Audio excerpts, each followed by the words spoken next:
Hey guys, and welcome back to Speak Freely. Here we celebrate the freedom of speech, and today we are returning to Thomas Sowell, and we're going to react to this video, The Hidden Truth About the End of Slavery. Oh, so happy. Anyway guys, we're gonna right into it. Before you do, if you like this type of videos, please like, comment, subscribe, hit that bell to get the notifications when I do upload. All of that really does help with the algorithm, guys. And if you'd like to support the channel even further, you can donate. My PayPal and Cash App link is in the description box below and also in the comment section. Of course it helps, but you don't have to. You can just like, comment, subscribe. And another great way to support this channel is visit my brand new merch shop. Links down below and links to all the alternative platforms, my socials, all the ways to support me and contact me for business is always in the links down below. Other than that, sit back, relax, and enjoy the video. All right, here we go. Slavery was destroyed within the United States at staggering costs in blood and treasure, but the struggle was over within a few ghastly years of warfare. Nevertheless, the Civil War was the bloodiest war ever fought in the Western Hemisphere, and more Americans were killed in that war than in any other war in the country's history. But this was a highly atypical, indeed unique, way to end slavery. In most of the rest of the world, unremitting efforts to destroy the institution of slavery went on for more than a century, on 1,000 shifting fronts, and in the face of determined and ingenious efforts to continue the trade in human beings. Within the British Empire, the abolition of slavery was accompanied by the payment of compensation to slave owners for what was legally the confiscation of their property. This cost the British government £20 million, a huge sum in the 19th century, about 5% of the nation's annual output. A similar plan to have the federal government of the United States buy up the slaves and then set them free was proposed in Congress, but was never implemented. The costs of emancipating the millions of slaves in the United States would have been more than half the annual national output, but still less than the economic costs of the Civil War. Quite aside from the cost in blood and lives, and a legacy of lasting bitterness in the South, growing out of its defeat and the widespread destruction it suffered during that conflict. While the British could simply abolish slavery in their Western Hemisphere colonies, they faced a more daunting and longer-lasting task of patrolling the Atlantic off the coast of Africa, in order to prevent slave ships of various nationalities from continuing to supply slaves illegally. Even during the Napoleonic Wars, Britain continued to keep some of its warships on patrol off West Africa. Moreover, such patrols likewise tried to interdict the shipments of slaves from East Africa through the Indian Ocean, the Red Sea, and the Persian Gulf. Brazil capitulated to British demands that it end its slave trade after being publicly humiliated by British warships that seized and destroyed slave ships within Brazil's own waters. In 1873, 2 British cruisers appeared off the coast of Zanzibar and threatened to blockade the island unless the slave market there shut down. It was shut down. It would be hard to think of any other crusade pursued so relentlessly for so long by any nation at such mounting costs without any economic or other tangible benefit to itself. These costs included bribes paid to Spain and Portugal to get their cooperation with the effort to stop the international slave trade, and the costs of maintaining naval patrols and of resettling freed slaves, not to mention dangerous frictions with France and the United States, among other countries. Captains of British warships who detained vessels suspected of carrying slaves were legally liable if those vessels turned out to have no slaves on board. The human costs were also large. The heavy drain, physical and mental, in keeping squadrons on the East African coast was reflected in the loss of 282 officers and men in the 10 years 1875 to 1885. And this did not include those invalidated home. Naval personnel, racked by fever, sunstroke, and dysentery, were forced to retire prematurely and live on a small pittance. The cost of upkeep of the squadron over the 20 years prior to 1890 was estimated at £4 million sterling, and this did not take into account the large amount of work imposed on consular and judicial staff at Zanzibar in trying cases and dealing with reports, etc. Stopping it there. Okay. I like the way they tell history because I feel like this is the way history should be told. I feel like a lot of times, especially within the Black culture, when slavery or the story of slavery or the history of slavery is told in a way where we should still presently be very upset about it, and we should be very resentful about it, and it's still their fault our lives are this way. It's almost like they did this to us, they made us like this, you know what I mean? Instead of being like, this is the history, and this is how all human beings came together to stop it. Not all human beings, but human beings came together to stop it. Because if you think about it, like he said, there was really no economic benefit to them. There wasn't much benefit to them at all. It was a huge lives, like there was hundreds of lives lost, so there was loss in that. The economy took a massive hit, and they damaged their relationships with other countries. In return, what they were doing was just they started this to kind of just do what was morally right. You know what I mean? I mean, other people have their own opinions about why the other reasons why the Civil War happened, but technically they were taking a huge hit and getting really nothing in return besides doing what was morally correct. That's not the way history is ever told.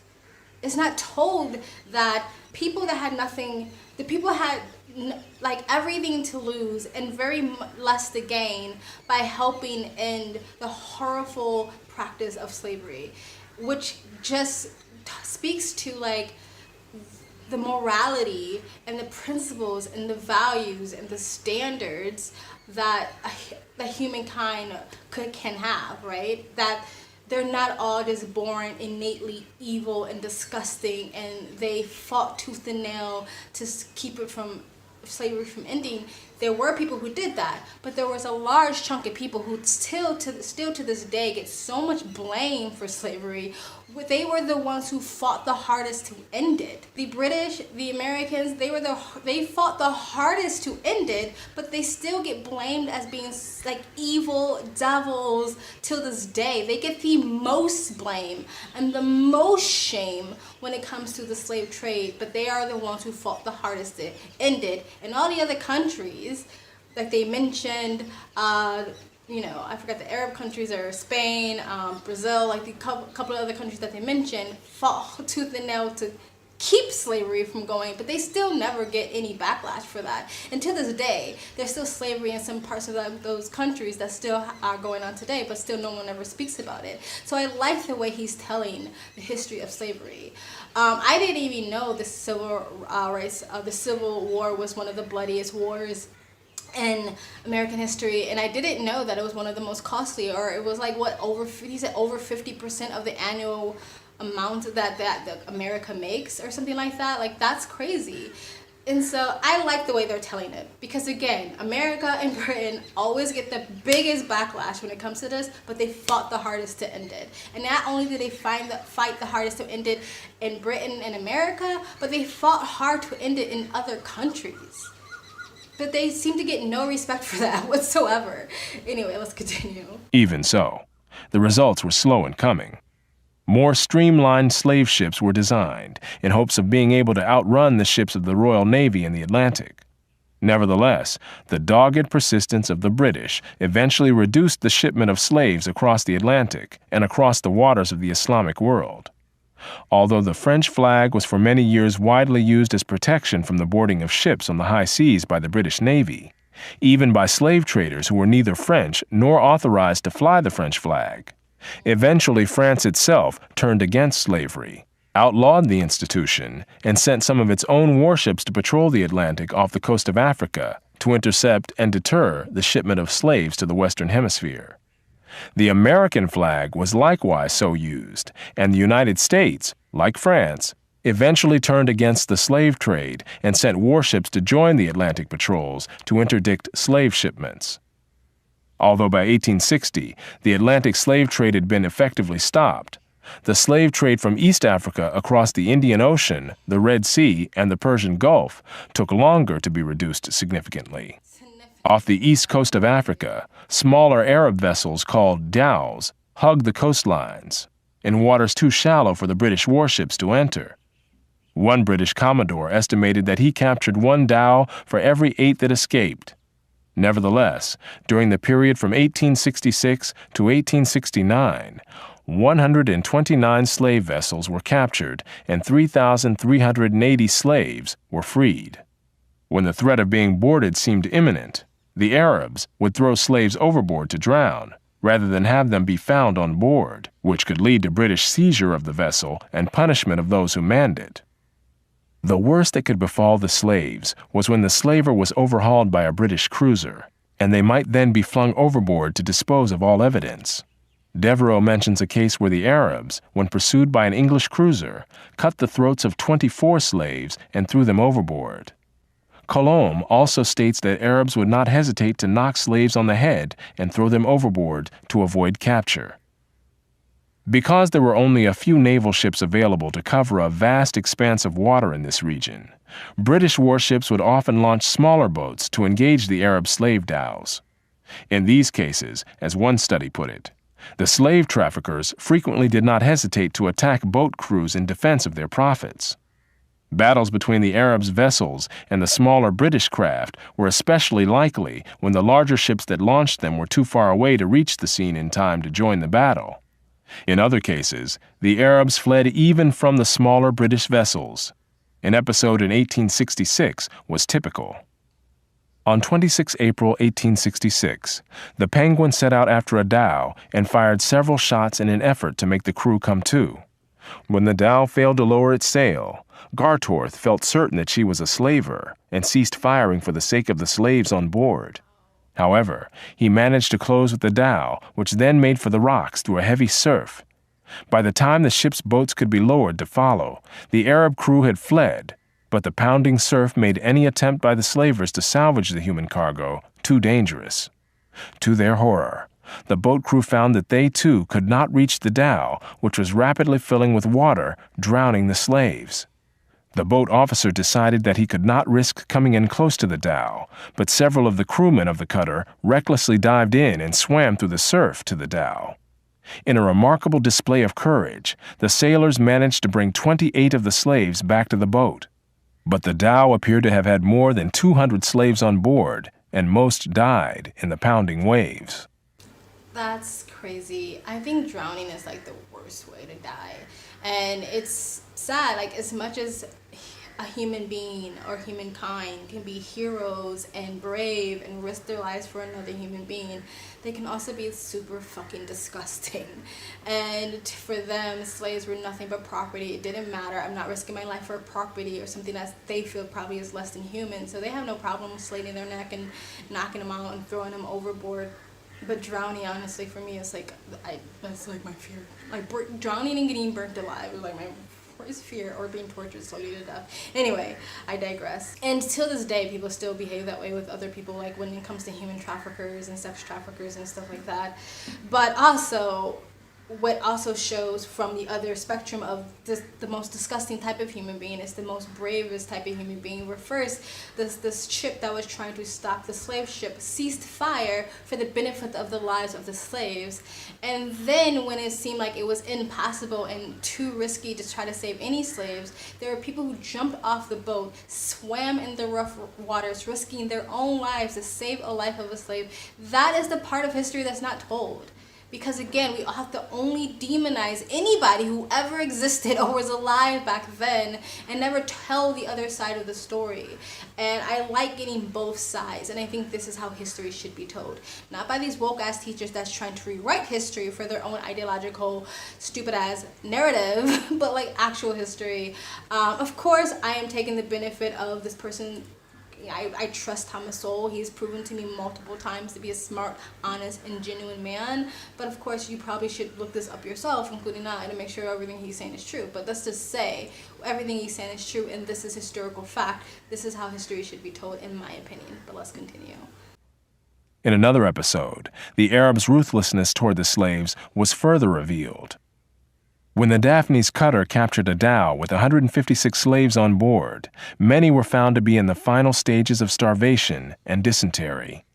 One woman was brought out of the dhow with a month-old infant in her arms.